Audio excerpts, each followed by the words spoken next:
Oil isn't just one part of Nigeria's economy, it has been their backbone for decades after decades.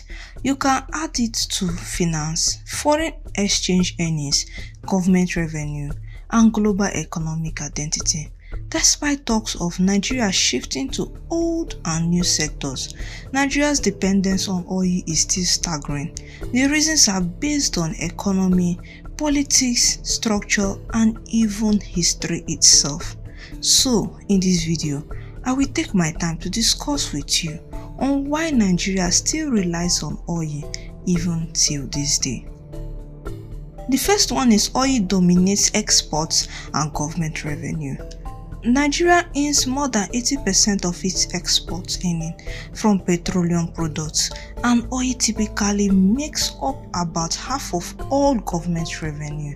This makes it incredibly difficult for other sectors to compensate if oil fails. Let me give you another example.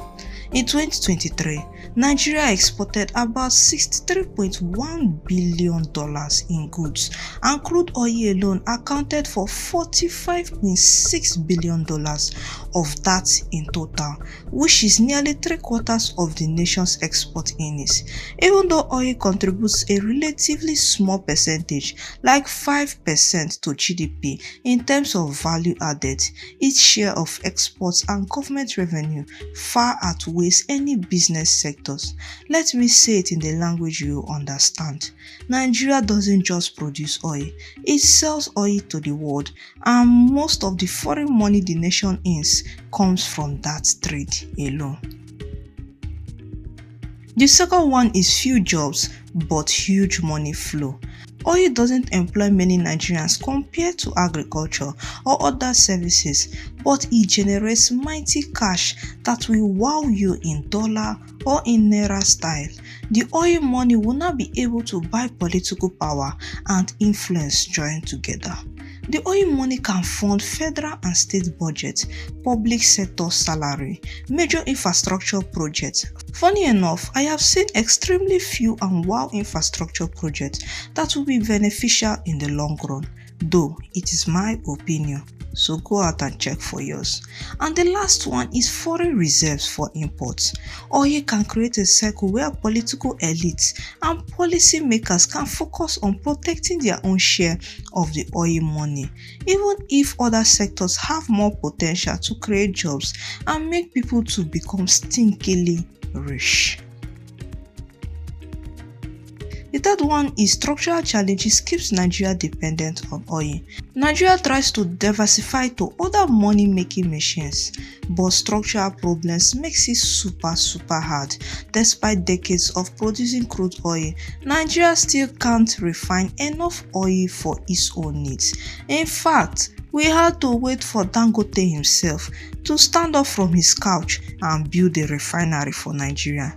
My dear, even with the new Dangote refinery, which is Africa's largest, built with $20 billion investment, oil marketers still import fuel because local refinery faces logistical and supply challenges.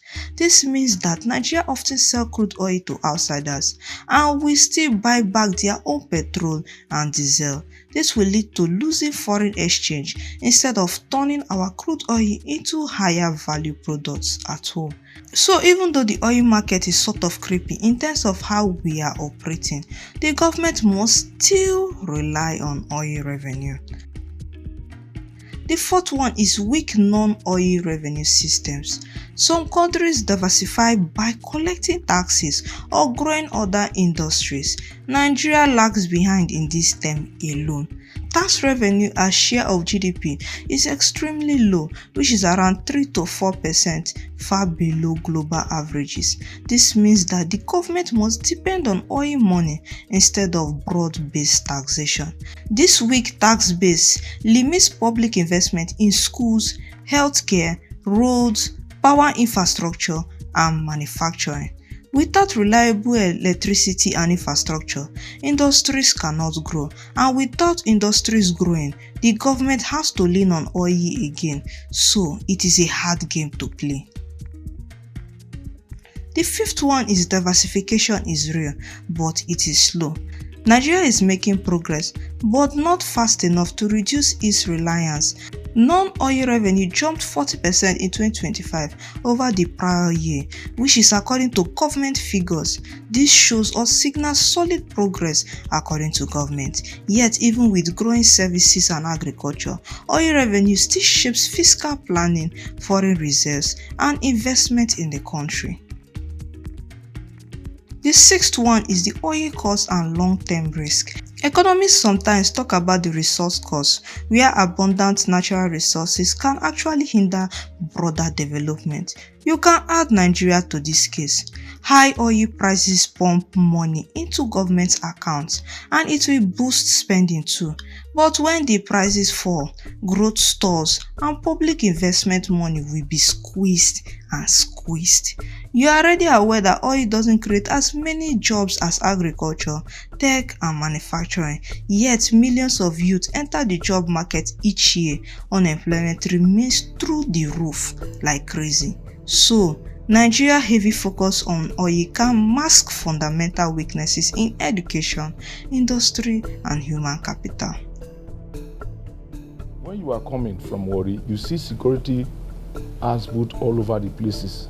If you look at the whole setting, where this illegal bunkering is taking place, if you have one Navy gunboat, one Army gunboat, the extreme end is where the real bunkering is taking place. In conclusion, Nigeria can't stop relying on oil not because we are lazy or lack imagination, but because oil still pays the bills in a way that nothing else can currently do that for us.